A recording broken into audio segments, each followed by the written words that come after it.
Est-ce que tu peux nous raconter la fable des aveugles et de l'éléphant?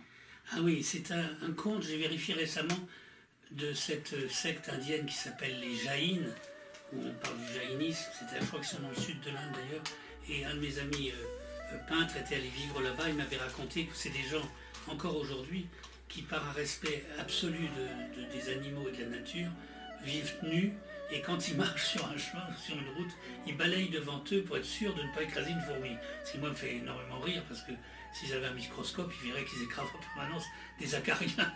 Et donc, pousser jusque-là le respect de la nature est absurde, puisque ça n'est que partiel au fond. Alors cette fable, elle a énormément de sens pour faire comprendre les méfaits. Un des nombreux défauts de la société actuelle, c'est la spécialisation. Le fait que dans un monde de spécialistes dans tous les domaines, il n'y a plus aucune vue holistique, aucune vue d'ensemble de quoi que ce soit, et donc que les gens ne voient qu'une partie du domaine qu'ils étudient ou dans lequel ils travaillent, ou qu'une partie de la vérité, et donc se querellent parce qu'ils n'ont pas de vue d'ensemble. Et les gens sont terriblement privés de vue d'ensemble. Alors voilà la fable à peu près comment on la raconte. On dit on va dire un Maharaja, toujours ce folklore, pour avoir l'air indien, n'arrive plus à gouverner parce que dans son royaume, tous les chefs de secte, tous les philosophes ont des théories différentes, un peu, on dirait du Voltaire, et donc se chamaillent sans arrêt dans des discussions idéologiques interminables, et donc il n'y a plus aucune paix civile. Et donc il se demande comment résoudre ce problème, parce qu'il y a vraiment trop de guerres d'idées et de religion, de guerres idéologiques ou culturelles.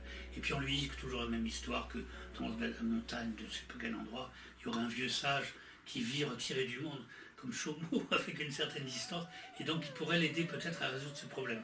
Alors il le fait venir dans son palais, et le vieux, qui se fait expliquer ça, a l'air de trouver que c'est un problème finalement assez banal, et lui dit, écoute, il y a peut-être un moyen de le résoudre assez facile, tu vas faire venir simplement un gros éléphant dans la salle du trône, et puis tu laisse-moi faire, tu verras, et tu vas convoquer tous les chefs des sectes et des partis religieux ou politiques, et puis laisse-moi faire. Alors on fait venir tous les chefs de parti, et le vieux les fait disposer, les yeux bandés, autour de cet éléphant qui est donc attaché au centre de la pièce. Et à un signal donné, c'est le vieux sage qui mène la séance, il demande à tous ces types aux yeux bandés de s'approcher de ce qui est devant eux et d'essayer de l'identifier. Alors il y en a un qui s'approche du ventre de l'éléphant et qui, tombant sur effectivement quelque chose de très volumineux, dit ça doit être un tonneau, une outre géante pour mettre du vin ou de l'huile. Mais un autre est tombé sur la patte. Et tombant sur la patte, il dit ça, il n'y a aucun doute, on doit être dans la cave, c'est un pilier. Un autre tombe sur la queue. Et là, il dit ça doit être un balai de chiottes, ça doit être quelque chose pour nettoyer les toilettes. Un autre tombe sur l'oreille. Et dit mais ça doit être un vent pour vanner le grain et qu'on utilise comme ça horizontalement. Un autre tombe sur la trompe, évidemment, dit ça c'est un tuyau d'arrosage, etc. Et à partir de là, chacun ayant touché donc un bout de l'éléphant est absolument certain d'avoir la solution, d'avoir identifié clairement la partie devant laquelle il se trouvait, et donc commencent les querelles interminables. Mais non, moi je te dis c'est un balai de chiottes, mais non, c'est une outre à huile, et ainsi de suite. Et donc la querelle commence comme ça. Alors à un moment donné, quand le ton est bien monté, le vieux sage fait enlever le bandeau à tous ces hommes qui se querellent, et il leur dit, vous voyez, vous avez tous à la fois raison et tort, parce que chacun de vous a vu un bout de l'éléphant, mais en fait vous avez tous tort, parce qu'en réalité c'est un éléphant, et c'est ni une outre, ni un balai de chiottes, ni un tuyau d'arrosage. Autrement dit, on croit avoir raison parce qu'on tient à ce morceau de réalité à laquelle on s'est accroché.